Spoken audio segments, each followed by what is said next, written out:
Today, we are diving into a world on the brink as the United States navigates five simultaneous global fronts that are reshaping our role as a superpower. From direct threats against our overseas bases to a radical restructuring of the Middle East and the Arctic, the stakes for Washington have never been higher. We're seeing a massive shift in policy. 75 countries are facing visa suspensions, a 25% loyalty tariff is being weaponized, and the administration is making it clear you're either with us or you're a target. Let's break down exactly how these five fronts are moving and what they mean for the future of American hegemony. Front 1. The Iranian pressure cooker. The situation in Iran has escalated from civil unrest to a direct confrontation with Washington. As protests enter their third week with reports of thousands killed, the U.S. administration has pivoted from vague support to an all-out diplomatic and economic offensive. By telling the Iranian people help is on the way, while simultaneously cutting off all negotiations, the U.S. is using strategic ambiguity to paralyze the regime. But Iran is biting back, threatening to strike any country hosting U.S. military bases, including key allies like Turkey, if the U.S. makes a move. To tighten the noose, Washington is now leveraging a 25% tariff on any country trading with Iran. It's a binary choice for the world: access to the American market or business with the mullahs. With U.S. refueling tankers already active over Qatar, the message is clear. The military option is no longer just on the table, it's being prepped. Front 2. The Phase 2 Blueprint for Gaza. In the Levant, the focus has shifted from a ceasefire to the day after. Trump's envoy Steve Witkoff has signaled the start of Phase 2, a total demilitarization of Gaza and the installation of a technocratic Palestinian government under direct U.S. oversight. This isn't just about peace, it's about a U.S.-managed reconstruction model, similar to what we've seen in Iraq or Afghanistan. While regional players like Egypt and Turkey are forced to cooperate to stay relevant, Washington's goal is centralized control. We are moving toward a Gazan administration that answers to D.C. and Tel Aviv, aiming to permanently sever the link between Palestinian factions and Iranian influence. Front 3.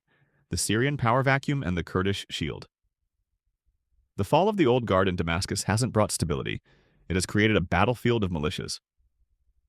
For the U.S., the priority is protecting our partners on the ground, the SDF. Senator Lindsey Graham's recent warnings weren't just directed at local militants, they were a blunt message to Ankara and regional powers. Any attack on our Kurdish allies is an attack on U.S. and Israeli interests. By framing the SDF as a critical security buffer for Israel, the U.S. is drawing a red line in the sand. We are making it known that while we want to bring troops home, we will not allow a vacuum that endangers our regional strategic architecture or our closest allies. Front 4. The Arctic frontier. Greenland and NATO. Perhaps the most radical shift is happening in the north. The administration has moved past the rhetoric of international law and alliances to pure realpolitik. The pursuit of Greenland isn't a real estate whim. It's a national security necessity to block China's Polar Silk Road and Russia's military buildup. When the U.S. tells a NATO ally like Denmark that they can't do anything to stop us, it signals a new era where American interests supersede traditional treaty etiquette. Reports of offering $100,000 to Greenlandic citizens to pivot toward the U.S. show just how far Washington is willing to go to secure the minerals and missile routes of the future. The message to Europe is simple: the Arctic belongs to those who can hold it. Front 5. Why the U.S. is squeezing its allies.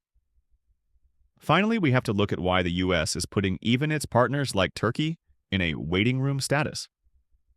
By suspending visas for 75 nations but keeping others in limbo, Washington is using diplomacy as a scalpel. We are forcing regional powers to choose between their local energy needs, like Iranian gas, and their security relationship with the U.S. Whether it's through economic tariffs, military positioning in Qatar, or political pressure in Syria, the United States is currently the surgeon at the center of this global operation.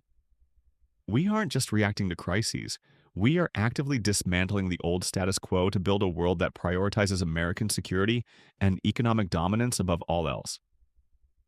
The world is watching, the fronts are active, and the outcome will define the next century of American power. Thanks for watching. Make sure to hit that subscribe button as we track these developments. Stay sharp, and I'll see you in the next one.